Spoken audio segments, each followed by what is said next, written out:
It's time to take a look at what's happening around Wyoming for Tuesday, June 10th. I'm Wendy Corr, bringing you headlines from the Cowboy State Daily newsroom, brought to you by the Wyoming Community Foundation. They're asking you to give back to the place you call home. 5 to Thrive is your opportunity to leave a legacy for generations to come. Support the community nonprofits that you care about with a gift through the Wyoming Community Foundation. Visit wycf.org to learn more.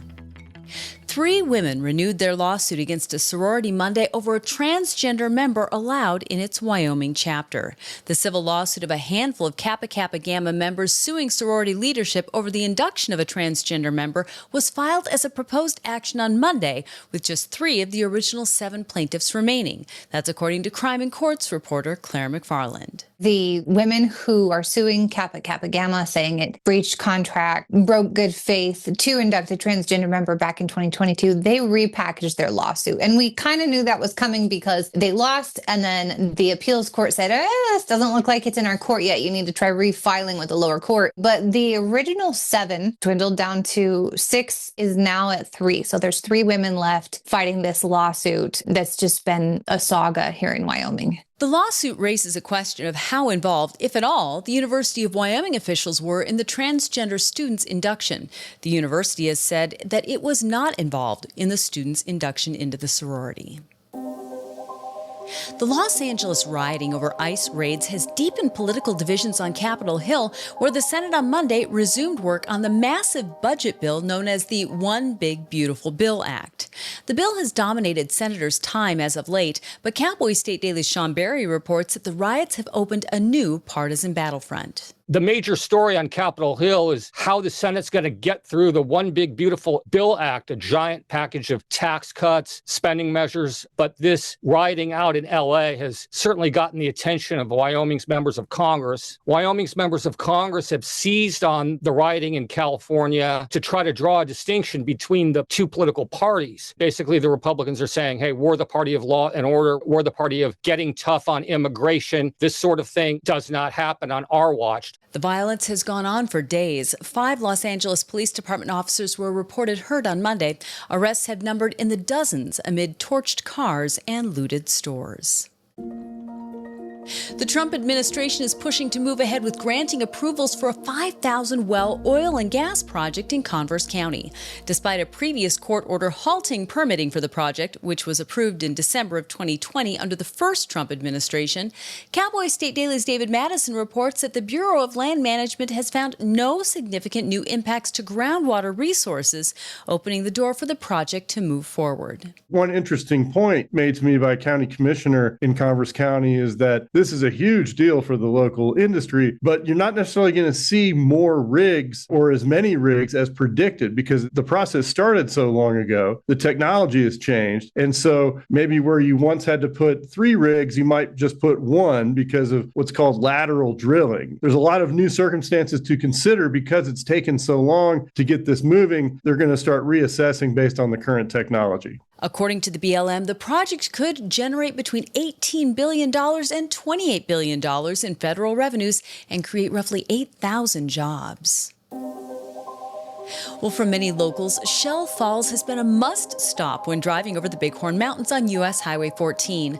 The falls are gorgeous any time of year, but June is when they get truly beautiful, with snowmelt coming down the mountains, filling the falls with white, rushing water. However, anyone looking forward to a stop at the Shell Falls rest area east of Grable will be in for an unwelcome surprise.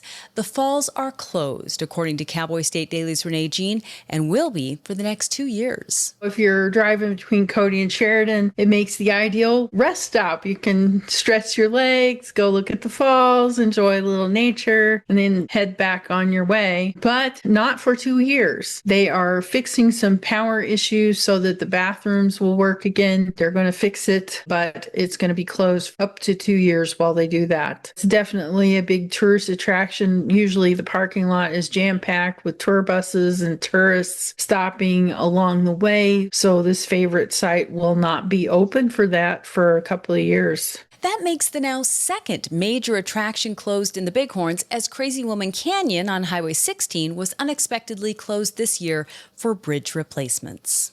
I'll be back in just 15 seconds with more news. Wyoming Relay provides telephone access for people with hearing loss and access for people with speech disabilities. We offer services and specialized equipment at no cost to you.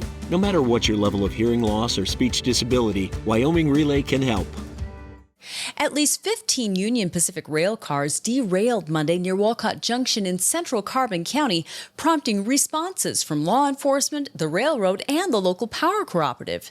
At least 3 of the derailed cars were tankers, according to Cowboy State Daily's Claire McFarland. Scanner traffic said, and officials later confirmed there were 2 trains involved, and about 15 to 20 cars derailed. At least 3 of those were tankers. Our correspondent on scene said that there was actually like a propane heater that got hit and was leaking. So originally the concerns were, whoa, we smell propane. Do we have a propane tanker leaking? Let's get some power shut off. The fire chief on scene said to our correspondent, it looks like there was a heater hit, and that's where that odor is coming from. Officials say there were no injuries and the incident is under investigation.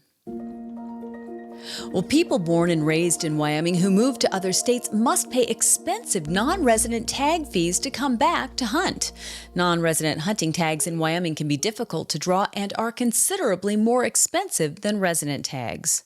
But Cowboy State Daily's Mark Hines reports that legislators are considering lower-priced non-resident native hunting tags for them. Up north across the straight line to Montana, they have what they call their Come Home to Hunt program, which kind of offers, they're not as low as resident tag fees, but they're lower than the typical non-resident tag fees. Representative J.D. Williams kind of took up the cause, and so they're kind of pushing for a similar program here in Wyoming so we can encourage more of our native people who grew up and then moved to other states to come back here to hunt, where it's not costing them an arm and a leg to pay for non-resident tags. Williams told Cowboy State Daily that he might sponsor a bill calling for Wyoming non-resident native hunting tags. However, he'd rather the bill be sponsored by Travel and Tourism.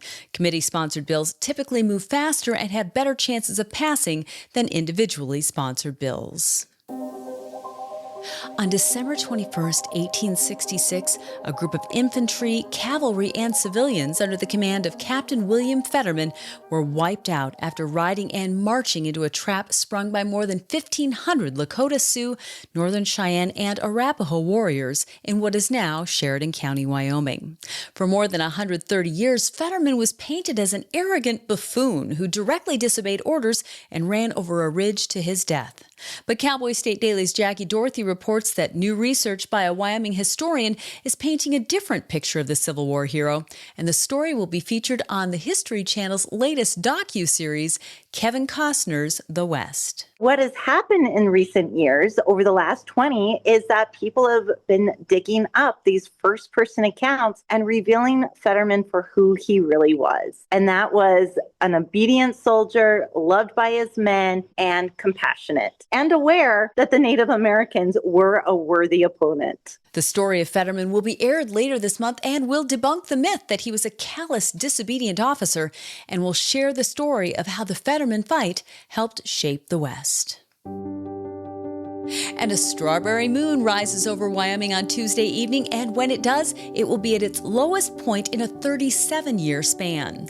The full moon this month will rise only 21 degrees above the horizon in the southeast sky, which is about as low as it can go over the Cowboy State. But that's not unusual for this time of year. However, Cowboy State Daily's Andrew Rossi reports that a full moon this low-hanging only happens once every few decades. Typically during the summer, the moon is lower in the sky anyway, because it's opposite of the sun. Just because of the peculiarities of the lunar cycle and the way the moon orbits the Earth, when it rises on Tuesday night, it's going to be at its lowest point that it's been since 2006, and it's not going to be this low in the sky again until 2043. So it's a once-in-a-generation opportunity to see the strawberry moon. So as the moon rises on Tuesday night, it could shine through the atmosphere and have a really deep red hue. So it might look like a strawberry moon. The full moon of June is called the strawberry moon because it's allegedly when wild strawberries start to ripen.